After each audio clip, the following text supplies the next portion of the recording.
बिस्मिल्लाहिर्रहमानिर्रहीम। Matric class new physics के हवाले से नई वीडियो के साथ हाजिर हैं और आज हम इंशाल्लाह combination of capacitors unit 14 electrostatics topic 14.8 capacitors को मज़ीद जो है वो डिस्कस करेंगे, जिसमें कैपेसिटर्स की कॉम्बिनेशंस का जिक्र है। ठीक है, बेसिकली कैपेसिटर्स की मुख्तलिफ़ किस्म की 2 या 3 किस्म की जो है वो कॉम्बिनेशंस की जाती हैं कम या ज़्यादा वोल्टेज हासिल करने के लिए, कम या ज़्यादा चार्ज जो है वो हासिल करने के लिए और इसको स्टोर करने के लिए। ठीक है, जहाँ कम चार्ज को स्टोर करने की ज़रूरत पड़ती है वहाँ एक किस्म का कॉम्बिनेशन यूज़ किया जाता है, और जहाँ ज़्यादा चार्ज को स्टोर करने की ज़रूरत पड़ती है तो वहाँ जो है वो दूसरे कॉम्बिनेशन को यूज़ किया जाता है। ठीक है, तो कैपेसिटेंस किसी भी कहना चाहिए कि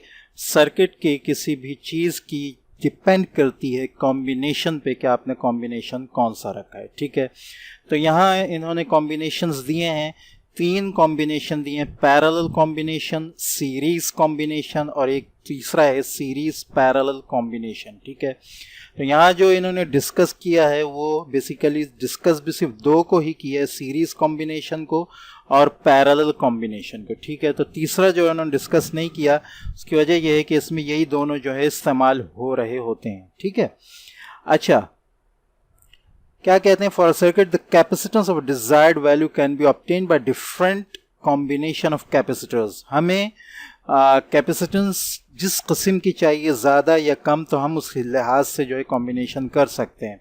और कॉम्बिनेशंस कौन कौन सा होंगे? Parallel combination, series combination and series parallel combination. ठीक है, तो पहले इन्होंने पैरेलल कॉम्बिनेशन बताया है। ठीक है, और उसको डिफाइन करने के लिए, उसको डिस्क्राइब करने के लिए इन्होंने बताया ये है कि जितने भी कैपेसिटर होते हैं, इसकी यहाँ आई थिंक ठीक है, ये पिक्चर भी बनी है। ठीक है, तो यहाँ अगर हम देखें तो जो टर्मिनल है, ठीक है, नेगेटिव और पॉजिटिव जो टर्मिनल्स हैं, ठीक है, उनमें करंट जो है जब मूव कर रहा है, ठीक है, तो हम क्या कर रहे हैं कि ये जो पॉजिटिव टर्मिनल है, ठीक है, क्योंकि चार्ज जो है वो पॉजिटिव से नेगेटिव की तरफ जाता है, तो यहाँ करंट जब फ्लो हो रहा है तो अगर आप गौर करें तो ये जो है ये पॉजिटिव टर्मिनल है, ठीक है, और ये नेगेटिव टर्मिनल है। तो इसमें हो क्या रहा है कि ये जो फ्लो ऑफ करंट जहाँ हो रहा है तो उसमें ये कैपेसिटर है, ठीक है, तो इसका जो पॉजिटिव टर्मिनल है वो तमाम के पॉजिटिव टर्मिनल के साथ अटैच हुआ है। इसकी आसान सी पिक्चर यहाँ बना लेते हैं ताकि ये अच्छी तरह आसानी से समझ में आ जाए। ये बैटरी है, ठीक है, यहाँ से तार आ रहा है, ठीक है, और ये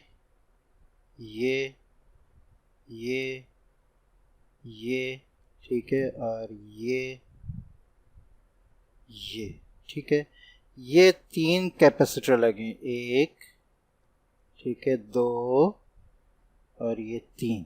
ठीक है, अब पॉजिटिव टर्मिनल से, ठीक है, हमने इसको कनेक्ट किया, यहाँ से नेगेटिव टर्मिनल के बैटरी से कनेक्ट किया, तो ये जो फ्लो होने लगा है जब करंट का, तो यहाँ जब आप देख रहे हैं तो ये पॉजिटिव टर्मिनल है कैपेसिटर के, ये एक दूसरे के पॉजिटिव टर्मिनल के साथ अटैच हैं, ये देख रहे हैं, ठीक है, और ये नेगेटिव टर्मिनल है, ये एक दूसरे के नेगेटिव टर्मिनल्स के साथ अटैच हैं। ठीक है, ऐसा नहीं है कि पॉजिटिव नेगेटिव जा रहा है। ठीक है, ये गौर करना है आपने कि ये पॉजिटिव टर्मिनल है तो ये तमाम कैपेसिटर्स के पॉजिटिव टर्मिनल अटैच हैं इधर से, और ये तमाम नेगेटिव हैं तो ये तमाम नेगेटिव टर्मिनल अटैच हैं। तो ये कॉम्बिनेशन जो है ये कहलाता है पैरेलल कॉम्बिनेशन। ठीक है, और ये याद रखें कि पैरेलल कॉम्बिनेशन में पोटेंशियल डिफरेंस, ठीक है, पोटेंशियल डिफरेंस जो है वो एक ही रहता है तीनों जगह, यानी वोल्टेज यहाँ पर एक ही रहेगा, ये बात याद रखनी। जबकि चार्ज या करंट का फ्लो जो है वो वेरी कर सकता है, यानी चार्ज जो है तीनों जगह मुख्तलिफ होगा, यहाँ पे भी, यहाँ पे भी, यहाँ पे भी। ठीक है, ये याद रखना है आपने कि वोल्टेज एक होगा, क्योंकि सीरीज और पैरेलल में यही फ़र्क होता है, वोल्टेज सेम होगा और चार्ज मुख्तलिफ होगा। अब इन दो चीज़ों को जहन में रखते हुए आप ऊपर आए। ठीक है, ये याद रखना है कि वोल्टेज पैरेलल कॉम्बिनेशन में सेम होता है तीनों कैपेसिटर्स में। ठीक है, now let's suppose capacitor consist on such a combination that the positive terminal of each capacitor is connected with the positive terminal of the other capacitor. जैसे कि मैंने नीचे तस्वीर में बताया, तो जैसे कि यहाँ पे भी यही है कि ये पॉजिटिव है, ये पॉजिटिव है, ये पॉजिटिव है, तो ये तीनों एक साथ कनेक्ट हैं। ये नेगेटिव है, ये नेगेटिव है, ये नेगेटिव है, ये तीनों एक साथ कनेक्ट हैं। ठीक है, यही बात यहाँ पे बताई, connected with the positive terminal of other capacitor, negative terminal of each capacitor is connected with the negative terminal of other capacitor. ठीक है, then the combination is said to be parallel. Now combination parallel है। अब इसमें क्या होगा, if three capacitors C1, C2 and C3 are connected in parallel and further connects them with a battery. अब हमने उसको बैटरी से कनेक्ट किया जो V वोल्ट्स दे रही है। Then C1 draws charge Q1। ठीक है, कैपेसिटर 1 जो है वो अब चार्ज जो जमा करेगा वो होगा Q1, C2 जो है वो Q2 और C3 जो है वो Q3 जमा करेगा। अब क्या होगा कि हमारे पास जो चार्ज हो रहा है वो क्या होगा, Q हमारे पास होगा, जो टोटल चार्ज होगा वो Q1 plus Q2 plus Q3 होगा। ठीक है, तीनों जगह पर चार्ज अलग अलग जमा हो रहा होगा, वेरी करता हुआ, लेकिन टोटल चार्ज जो जमा होगा उसको हम इन तीनों को प्लस करके मालूम करेंगे, जो हमारे पास Q आ जाएगा। अब जो इक्वेशन है चार्ज की, पर ठीक है, जो हम ऊपर डिस्कस कर चुके हैं पोटेंशियल डिफरेंस में, कि charge directly proportional to voltage है, और जिसमें कांस्टेंट ऑफ इक्विवेलेंट जो है, कांस्टेंट ऑफ प्रोपोर्शनल जो है वो है कैपेसिटेंस। इस इक्वेशन को सामने रखते हुए Q is equal to CV को सामने रखते हुए हम जब इक्वेशन बनाएंगे तो हमारे पास आ जाएगा Q1 is equal to C1V। ठीक है, Q2 is equal to C2V, Q3 is equal to C3V, और टोटल चार्ज हमारे पास आ जाएगा QEV। ठीक है, तो इसको आप जो है चार्ज इक्विवेलेंट भी कह सकते हैं। ठीक है, या टोटल चार्ज भी कह सकते हैं, जो कुछ भी कह रहे हैं। ठीक है, अब आप अगर गौर करें इसमें तो आप ये देख रहे हैं कि वोल्टेज एक ही है। उसकी वजह यह है कि तीनों जगह वोल्टेज सेम है। ठीक है, तो अब आपके पास क्या आ जाएगा, इन तमाम को हटाकर इसको अगर आप देखें तो आपके पास आ रहा है Q is equal to CEV। ठीक है, तो ये सारी वैल्यूज हम ले लें राइट हैंड साइड की, तो हमारे पास आ जाएगा कैपेसिटेंस, हमारे पास आ जाएगी टोटल कैपेसिटेंस जो वोल्टेज से मल्टीप्लाई होगी वो हमारे पास आ जाएगी C1V plus C2V plus C3V। ठीक है, इसमें हम V को जो है वो कॉमन निकाल लेंगे। ठीक है, तीनों में कॉमन आ जाएगा तो हम ब्रैकेट में आ जाएगा C1 plus C2 plus C3 multiply by V। ठीक है, अब V इधर भी है, इधर भी है, इधर से V को हम कैंसिल कर देंगे तो हमारे पास टोटल कैपेसिटेंस जो आ जाएगी वो आ जाएगी CE is equal to C1 plus C2 plus C3। ये आपने याद रखना है।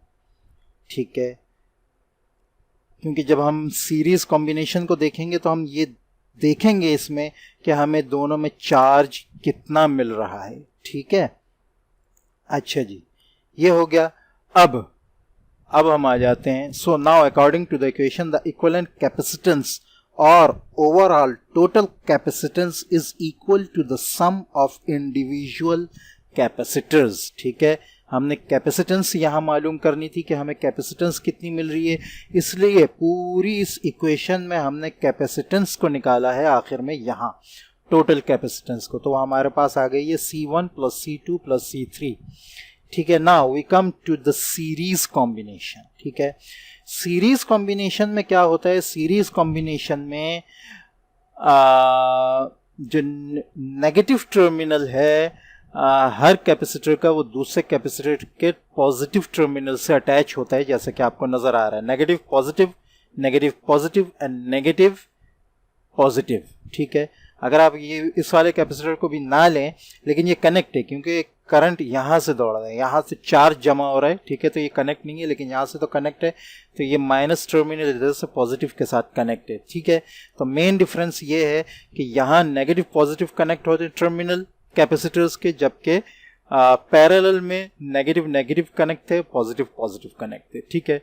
Let's suppose capacitors are consist on such a combination that positive terminal of one capacitor connected with the negative terminal of the other capacitor and the negative terminal of first capacitor connected with the positive, यानी एक दूसरे के negative positive से connect हैं, ठीक है। Now then the combination is said to be series combination। अब series combination में क्या होगा, दो चीजें थी, वोल्टेज, ठीक है, पोटेंशियल डिफरेंस जिसको हम कहते हैं चार्ज, ठीक है, या फ्लो ऑफ करंट, ठीक है। फ्लो ऑफ करंट अलग चीज है, लेकिन ये कि फ्लो ऑफ करंट और चार्ज जो है यहाँ वो सेम रहेगा, हमें बेसिकली चार्ज से मतलब है, ठीक है। चार्ज यहाँ सेम रहेगा, जबकि तीनों कैपेसिटर्स में वोल्टेज जो है वो वेरी करेगा, चेंज होगा, ठीक है। तो अगर आप यहाँ देखें तो यहाँ तीनों जो कैपेसिटर्स हैं उनमें चार्ज तो सेम होगा, ठीक है, लेकिन चार्ज तो सेम होगा, लेकिन पोटेंशियल डिफरेंस यानी वोल्टेज जो है वो अलग होगा। अब हम डिस्कस करते हैं, ठीक है। इफ 3 कैपेसिटर्स C1, अच्छा ये सीरीज में आ गए 3 कैपेसिटर्स, नाउ इसी तरह 3 कैपेसिटर्स हैं जिनकी हमें कैपेसिटेंस निकालनी है, C1 C2 C3, ये कनेक्टेड है सीरीज में, ठीक है, और बैटरी के साथ कनेक्ट किया गया। Now positive plate of capacitor C draws charge Q plus from the battery and negative plate of C3 draws charge negative Q from the battery, ठीक है। तो एक तरफ से पॉजिटिव चार्ज आया, एक तरफ से negative. The charge positive Q on the positive terminal left plate of C1 attracts free electrons from the left plate of C2।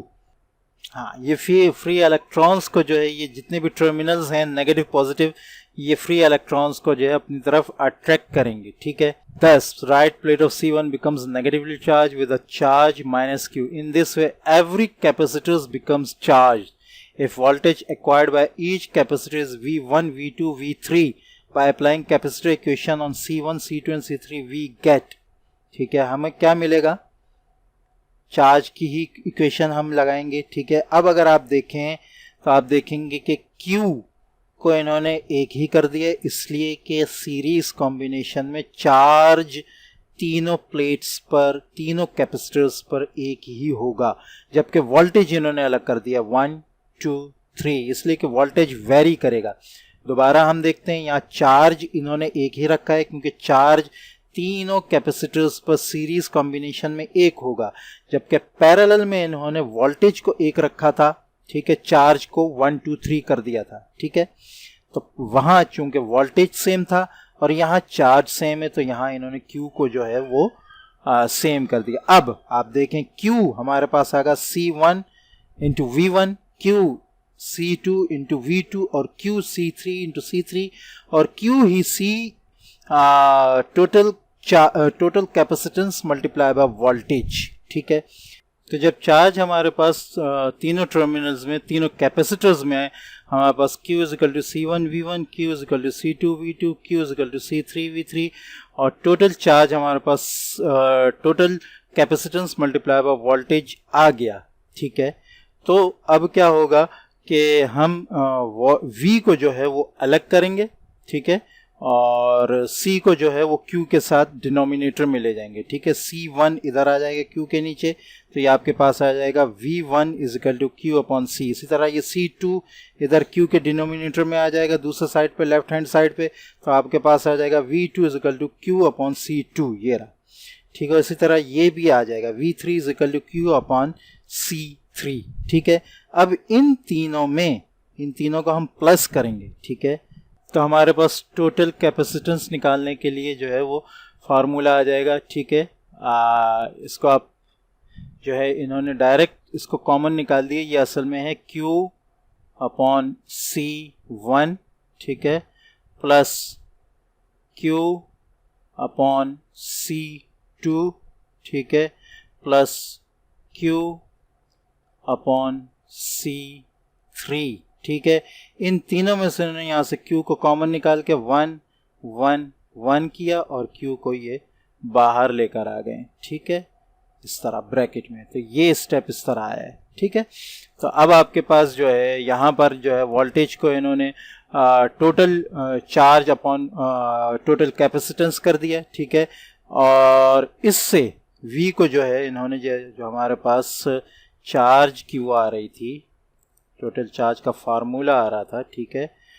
यहाँ चूंकि वोल्टेज था तो इसको अगर हम यहाँ डिनोमिनेटर में लेकर आ जाएं तो टोटल वोल्टेज हमारे पास Q अपॉन CE आ जाएगा, ठीक है। तो ये इस तरह आया है, ये इन्होंने डायरेक्ट कर दिया इधर, ठीक है। मैंने आपको दोनों साइड करके दिखा दिए कि यहाँ ये VQ अपॉन CE कैसे कन्वर्ट हुआ है और यहाँ ये कॉमन कैसे आया है, इस तरह करके, ठीक है। अब इधर Q है, इधर Q है और Q कैंसिल हो जाएगा, यहाँ आपके पास 1 अपॉन CE आ जाएगा और ये आ जाएगा plus is equal to 1 upon C1 plus 1 upon C2 plus 1 upon C3। Now according to equation the reciprocal of the equivalent capacitance, ठीक है, ये इक्विवेलेंट कैपेसिटेंस है, ठीक है, is equal to the sum of reciprocal of individual capacitance, ठीक है। Individual जितनी भी कैपेसिटेंस है उनके रेसिप्रोकल के सम के बराबर होगा, ठीक है, टोटल कैपेसिटेंस का रेसिप्रोकल, ठीक है। तो इस तरह जो है यहाँ आप जो है वो कैपेसिटेंस कम हासिल करते हैं, जबकि पैरेलल में आप कैपेसिटेंस जो है वो ज़्यादा हासिल करते हैं, ठीक है। होप कि ये दोनों तरीक़े, दोनों कॉम्बिनेशंस आपको बहुत अच्छी तरह समझ में आ गए होंगे। ये बात याद रखें कि आखिर में आपने कैपेसिटेंस को लेकर आना है मालूम करके इक्वेशन में। ये चीज़ अगर आप कर लेंगे तो इंशाल्लाह दोनों सीरीज़ और पैरेलल दोनों के कैपेसिटेंस को आप निकाल सकेंगे और प्रूव कर सकेंगे, ठीक है। आगे यूजेस बताएं कैपेसिटर्स बेसिकली एक बैटरी के तौर पर इस्तेमाल होता है, लेकिन बैटरी जो है वो बहुत ही ज़्यादा चार्ज जो है वो सेव करती है, जबकि कैपेसिटर जो है फॉर अ टाइम बीइंग ज़रा सा चार्ज जो है वो सेव करने के लिए इस्तेमाल करता है। इसको मुख्तलिफ मशीनरीज़ में हम इस्तेमाल करते हैं, ख़ास तौर पर मैकेनिकल मशीनरीज़ में जिसमें मशीन्स वगैरह ज़्यादा इस्तेमाल हो रही होती हैं, ठीक है, रोटेटरी मोशन वगैरह ज़्यादा हो रहा था। उससे फ़ायदा ये होता है कि एफिशिएंसी जो है ना वो इक्विवेलेंट एफिशिएंसी जो है वो प्रोवाइड होती है। अगर एम्पेयर या वोल्टेज या करंट का फ्लो जो है कम ज़्यादा हो तो चूँकि पहले से ही एक चार्ज को एक छोटे से चार्ज को जो है वो महफूज करके रखा होता है, तो वो एक ज़रा से हल्के से झटके को जो है वो कम ज़्यादा नहीं करता, बल्कि उस चार्ज को जो है यूटिलाइज कर लेता है। जैसा कि अगर हम पंखे की मिसाल लें तो पंखा जो है उसके अंदर जो कैपेसिटर इस्तेमाल हो रहा होता है तो वो कैपेसिटर एक चार्ज अपने अंदर रखता है। तो अगर कभी बिजली कम ज़्यादा भी होती है तो वो जो है उसकी एफिशिएंसी को जो है वो नहीं होने देता, कम नहीं होने देता, उसको जो है अपने चार्ज के साथ उसको प्रोवाइड करता है पंखे को, ठीक है। तो electrical and electronic circuits use capacitors in a broad variety of ways, बहुत ज़्यादा वैरायटी में इस्तेमाल किया जाता है इसको। They are utilized for instance the process of tuning transmitters को ट्यून करने के लिए, रिसीवर्स एंड ट्रांजिस्टर रेडियोज, ठीक है। Also they are utilize to run table fan वगैरह, ceiling fans, exhaust fans, air conditioner motors, coolers, washing machine, ये सारे rotatory motion के कहने चाहिए मशीनरीज हैं। इनको ज़्यादा करंट चाहिए होता है, तो उस करंट को जो है कैपेसिटर एक थोड़े से टाइम बीइंग के लिए सेव करके रखता है, ताकि पीछे से अगर वोल्टेज या करंट का फ्लो जो है वो कम हो तो उसको यूटिलाइज किया जा सके। Air conditioner many other appliances to keep them running at a high efficiency, ठीक है। It is also common to find capacitors in the electronic circuitry of computers वगैरह में भी होते हैं, इसलिए कि हमें नहीं चाहिए होता कि ज़रा सा झटका अगर महसूस हो कंप्यूटर को तो कंप्यूटर बंद हो जाए। एक कहना चाहिए सेकंड के हल्के से झटके से भी वो बंद हो सकता है, तो लिहाजा कैपेसिटर्स जो हैं वो थोड़ा सा करंट जो है ऐसा महफूज करके रखते हैं, जिसकी वजह से वो कंप्यूटर जो है अपनी एफिशिएंसी को खोता नहीं है। और यही चीज़ स्मार्टफोन्स वगैरह में होता है। It is possible to utilise capacitors to distinguish between high and low frequency signals which makes them valuable in electronic circuits. इनको लो और हाई सिग्नल्स जितनी ज़रूरत हो चार्ज के लिए उस हिसाब से इस्तेमाल किया जा सकता है, तो लिहाजा ये एक वास्ट वैराइटीज़ में इस्तेमाल किए जाते हैं। For instance resonant circuits which are responsible for tuning radios to specific frequencies require the use of variable capacitors. ठीक है, तो रेडियोस को जो है वो ट्यून करने के लिए उनको मुख्तलिफ चैनल्स वगैरह को जो पकड़ने के लिए भी ये बहुत ज़्यादा इस्तेमाल होते हैं. These kinds of circuits are referred to as filter circuits. ये फिल्टर सर्किट्स के तौर पर कहे जाते हैं. One capacitor may not work in all situations. In general ceramic capacitors outperform the other types and can be found in a wide variety of applications. मुख्तलिफ types बताएंगे तो इनमें ceramic capacitors जो हैं वो बहुत ही ज़्यादा सबसे ज़्यादा यूज़ होते हैं. तो आज हमने चैप्टर नंबर 14 जो है वो कंप्लीट कर लिया. नेक्स्ट इंशाल्लाह हम इसके वर्क एग्जांपल्स को डिस्कस करेंगे. तो मिलते हैं नेक्स्ट वीडियो में. तब तक के लिए इजाज़त. अस्सलामु अलैकुम व रहमतुल्लाहि व बरकातुहू.